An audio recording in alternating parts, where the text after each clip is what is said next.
Docenili mnie chłopaki, bo trenuję z nimi bardzo często. Mimo, że tam nie reprezentuję Nemesis Team w trakcie walki, to mamy bardzo dobre relacje. Na tablicy jestem, zobacz, innym flamastrem jestem zaznaczony. Trzeba zapytać trenera dlaczego. Najpierw był księciem Radome, teraz jest chyba królem, no to jest ta błękitna krew, która płynie w jego żyłach. Mordeczka, co ty tu robisz w tłumie? Przed kim byłeś? Przed kim byłeś? Ja się wjebałem.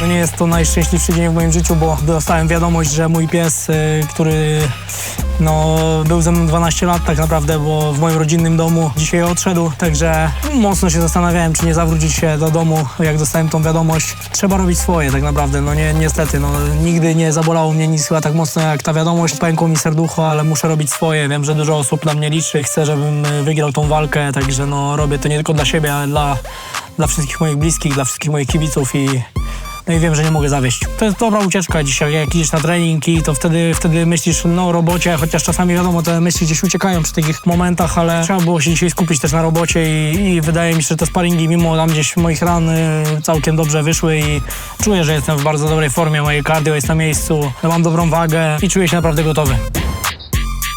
Na pewno lepszym wyborem jest Leo Brichta, szczególnie w Radomiu. Będzie mocna walka, będzie taka, tylko wymiany. Mimo wszystko z Karzewskim, to walka jest na jedno kopyto trochę, więc oczywiście mu nie ujmując, bo jest mocny i to jest trudna walka, wymagająca walka. To jest biznes, na pewno kibice wolą oglądać taką krwawą jatkę. Jeżeli Patryk wygra i Karzewski wygra swoją następną walkę, to myślę, że i tak się spotkają. Po prostu w pierwszej kolejności dostaniemy od KSW taką mocną walkę stójkową.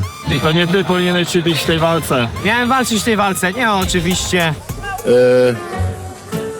Cześć! Ej, ty jesteś niepoważnie? Miałem walczyć w tej walce.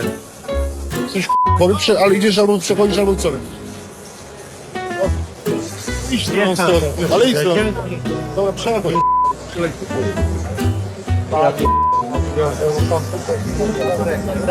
Nie ukrywajmy, Leo też nie jest mi przykro z tego powodu.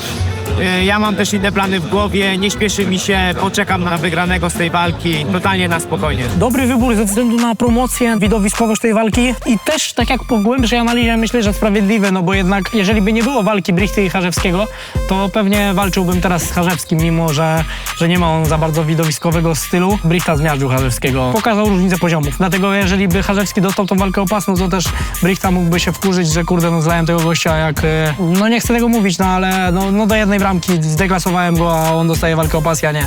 Także z tej perspektywy to rozumiem. 3 dni po gali, co się dzieje?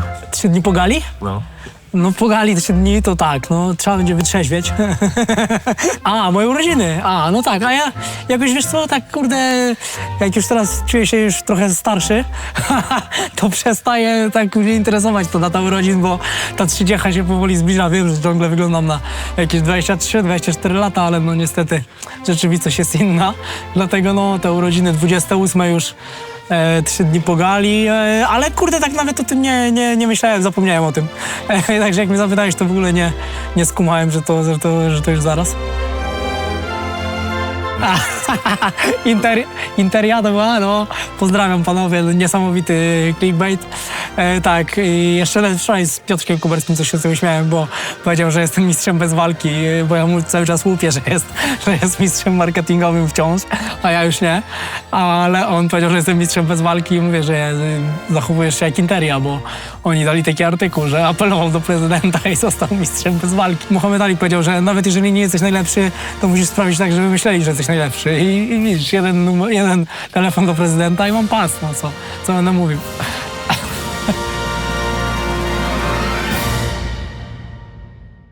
Patrik mi dal follow na Instagramu, já mu ho neoplatil. Tak to se omlouvám. Patriku, sorry, napravíme to. Follow ti vrátím, follow for follow. One day I just wake up and scroll my Instagram and I say, what the That's a misclick, bro. Maybe after I beat you, I can follow you, okay. Na koho čekáme? Na krále Radomu, King of Radom, a.k.a. Patrik Kačmarčík. Hello, guys. How are you? Cześć. Hey, hey, siema. Good? Welcome to Prague. How do you feel? Perfect. I think, you know, that's 3 weeks to go. Yeah, 3 weeks ago, yeah. Hard dieting, you know, weight cut. Cheers. KSWD? Christmas. Yeah. Christmas coming early. What we talk about? I'm going to Liberec to press conference. 5,000 people. I'm a little bit scared because my English is not so good. I don't know nothing about Leo Brichta because you know he talk. I'm a Minecraft guy. I don't know why. Maybe because I have big head, you know. You know, brother, I have big head, big balls, and that gold belt, and he never get that. Jak vnímáte svýho soupeře? Mohl byste ho trošičku charakterizovat, představit? Ale je to docela sympatiák, no, s tím jsem ani nepočítal, jako zjistil jsem, že taky dřív hrál World of Warcraft, jako hraju já, takže ho vnímám vlastně pozitivně, no. If you were to talk to Leo, do you think he deserved the title shot? That's, you know, two opinion because in a sports way he got followers. He's a big name in Czech. He's also a big fighter, a very good guy. Would you go to Brichta's podcast? Of course. If he want, I can go to his podcast. We can talk, but Good conversation. yeah, maybe about politics and the World of Warcraft, you know. No, dawaj. Jak tam, Patryk? Bardzo dobře. Bardzo dobrze. Jak se čuješ? Weight cutting, brother. Weight cutting. Me also. You know, you had the truth about the fight that, you know, I am not in the position where I can fight for it. It's true, I am f***ing you too, bro. You know, in the featherweight division in KSW right now. Yeah, I didn't do nothing. There is no one right now. Yeah, no one. You are there. We can bring a very good show to KSW fans, and that's, you know, that's not Olympic Games. Good, you can speak f***ing English. Finally, I understand everything, so I think it's good. So after a fight, we can do podcast. Of course, brother. Of course. Dobrý. Something for Brichta. In this fight camp, I do sparring with very good kickboxers, you know. Tyva, no, chtělo by to trénovat trošku víc, no, a mít natáčet na YouTube, no. To by byl ideální stav, ale tak nevadí. Jak jsem navařil, tak bude.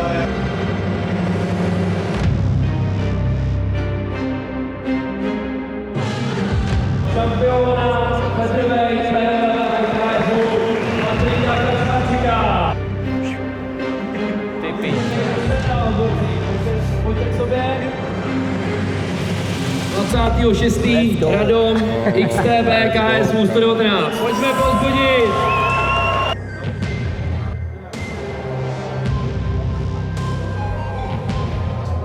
No a kdo to fotí? Jaký to bude zápas? Co od toho očekává? No, bude mě to bolet, my doufám, že i jeho to bude bolet. Už teď mě to bolí, takže zápas to bude prostě tvrdý a nepříjemný. No. Já ti děkuju, kámo. Měj se. Hele. Děkuju. Borec. Klíčem porazit Patrika klid, sebeovládání a rozvaha.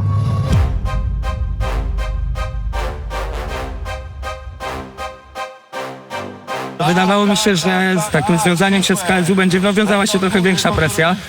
Będę czuł taki właśnie stresik czy cokolwiek. Oczywiście odczuwam lekką presję, lekki stresik, ale to nie jest na tyle duże, jak sobie to stworzyłem w swojej głowie. Wydaje mi się, że zdecydowanie większy stres czułem przed debiutem zawodowym, gdzie no, gala była zdecydowanie mniejsza. Już nawet nie myślę o tym, na jakiej gali będę się bił, tylko po prostu to jest kolejna moja walka zawodowa. Już parę takich odbyłem, także dużej presji nie czuję. Ciężko mi powiedzieć, no bo nie pracowaliśmy wcześniej, dlaczego tak to wyglądało. Na pewno jakoś tam źle to było prowadzone. Może miał kontuzję. Myślę, że po prostu nie miał platformy, żeby się bić często. Karierę prowadzę sportów walki już ponad 20 lat. Pierwszy mój sport to był judo, więc tam nie ukrywam, że mimo, że to były takie dziecięce lata rywalizacji sportowej, czuję, że jednak mój organizm się mocno wyeksploatował. Jednym z czynników było właśnie to, że w miarę często łapałem jakieś kontuzje. Dużo razy słyszałem, nie wiem ile w tym prawdy, bo to zawsze albo menadżer mi przekazywał, albo gdzieś słyszałem od organizatorów gali, że po prostu rywale albo nie chcieli, czy tam coś nie pasowało, więc tak naprawdę no, jestem gotowy i byłem gotowy walczyć cały czas.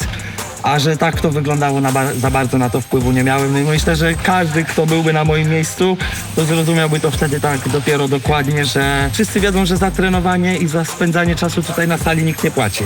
Życie kosztuje, więc no tak na zdrowy rozum, czy dla mnie by to miało sens spędzanie tyle czasu tutaj, spróbować nawet troszkę na tym zarobić grosza? Przyjemne z pożytecznym warto łączyć i fajnie by było też coś z tego zarobić w końcu. Mam go na sali dopiero od pół roku i pierwszy krok poczyniliśmy w dobrym kierunku, czyli ta platforma KSW już jest i on teraz będzie miał szansę po prostu się często bić i na to liczę i myślę, że to było najważniejsze i teraz tylko kwestia czasu, aż on będzie mógł wreszcie pokazać ten swój taki talent, o którym się mówiło już od dawna. W Polsce z Łodzi zjechałem dlatego, że tam po prostu Shark Top Team przymusowo troszkę rozpadł przez całego koronawirusa. Miałem opcję tutaj przyjechania do Warszawy. Przyjechałem do Warszawy, zacząłem trenować w WCA. Tam też po czasie klub rozszerzył się, że tak powiem, na dwie części. Ja aktualnie wtedy zostałem w klubie WCA, no bo byłem takim świeżym zawodnikiem, tam zacząłem trenować, więc po prostu jeżeli już tam na początku wszedłem, to po prostu chciałem już tam zostać. Głupio mi było tak znowu gdzieś przeskakiwać. Później no kilka sytuacji się takich potoczyło, o których nie chcę za bardzo mówić, bo to są takie bardziej no sprawy między mną a drugą stroną tak naprawdę. Głównie mogę zaznaczyć po prostu, że na terytorium WCA pojawiała się osoba, której ja nie toleruję, nie mam ochoty widzieć w swoim życiu. I jeżeli była możliwość, po prostu podejmowałem różne próby, żeby po prostu móc czuć się tam swobodnie.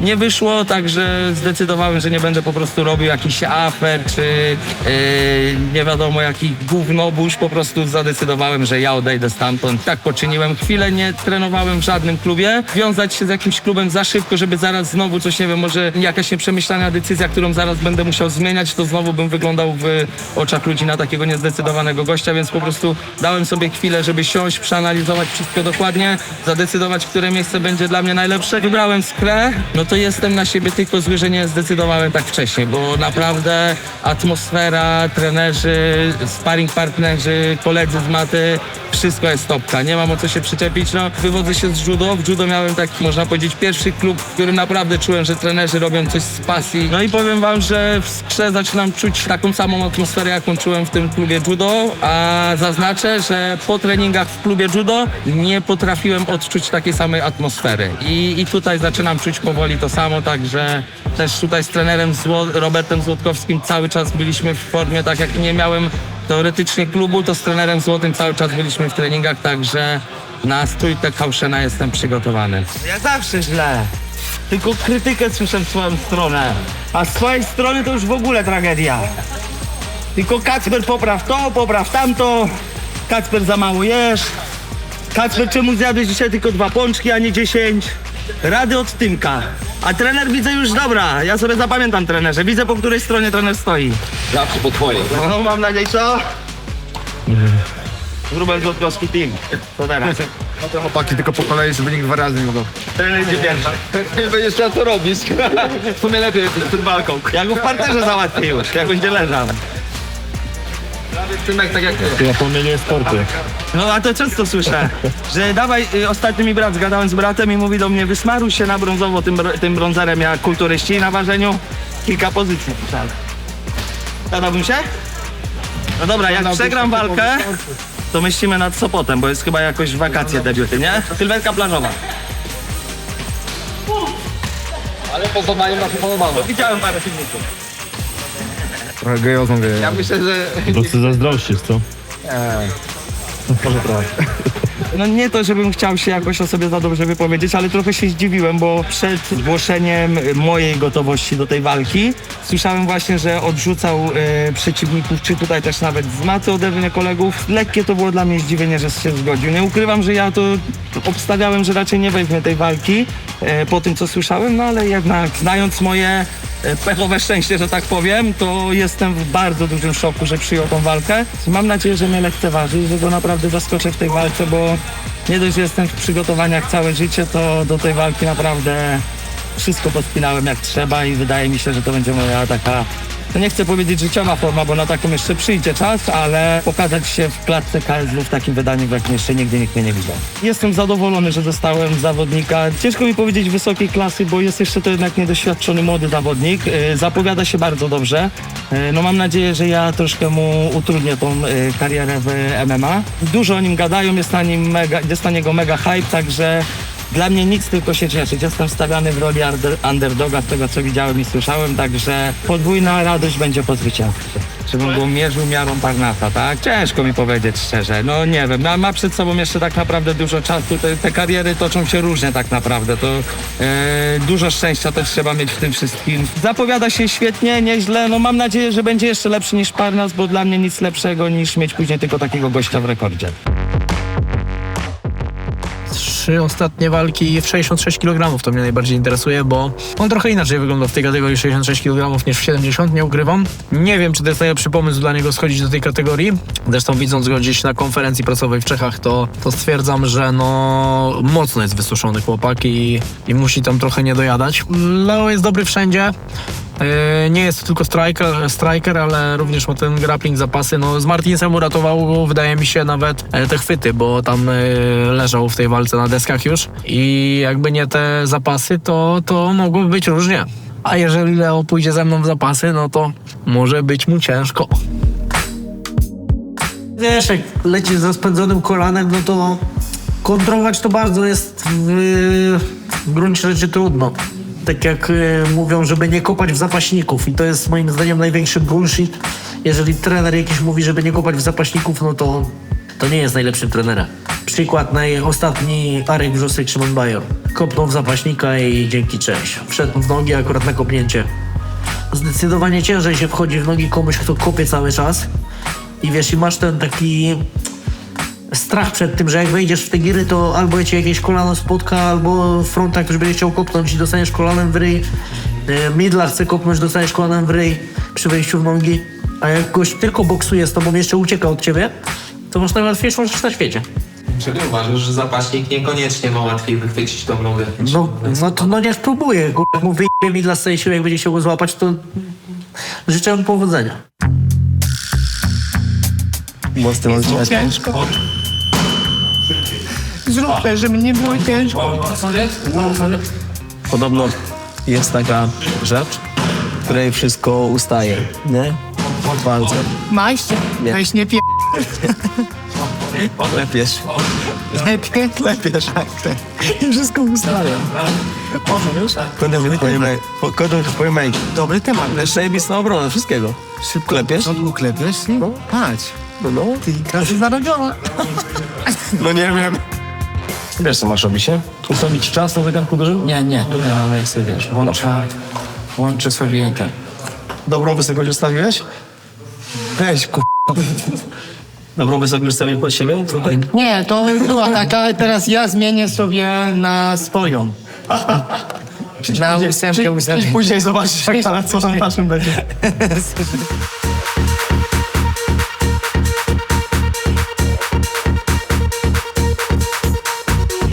Najgorsze co kurde mogę w życiu robić naprawdę. Dobrze, że 4 minuty przerwy. Lubię bardzo, jak przygotowania wspólne, bije się nas na tej samej gali tak naprawdę kilku albo przynajmniej 2. No to lubię, bo to jest taka motywacja, nie? Razem się napędzamy, rozmawiamy o tym, jak się czujemy, jakie zmęczenie i w ogóle jak co poprawić. Jeden napędza drugiego i super, że jesteśmy we 2 w tym. No plus z trenerem cały czas. Dawaj. Ale kurde, ale. Nie mam mocy. Syndrom niespokojnych nóg. Uważaj, bo cię wytnie. No tak to wygląda. Krótko, intensywnie teraz. Tak jak ma być. Lubicie się znęcać, co? No i co, trzeba sobie codziennie wmagać, żeby tak mocno trenować? Wiesz co, czyli to właśnie o to chodzi, że nic sobie nie wmawiam. Wiesz, dopóki podjąłem się tego, że będę sportowcem, to dopóki będę mógł, to dopóty będę robił. Tutaj nie ma nic tam, że muszę sobie motywować się czymś, cokolwiek. Po prostu wstaję i idę do pracy. To właśnie tak tylko wygląda. Wstaję i jak każdy idę do pracy. Każdy idzie na swoje etaty, a mój etat jest tutaj w klubie. I walki. Dopóki będę się wysławiał, nie będę się jąkał, to będę walczył, ile mi zdrowie pozwoli.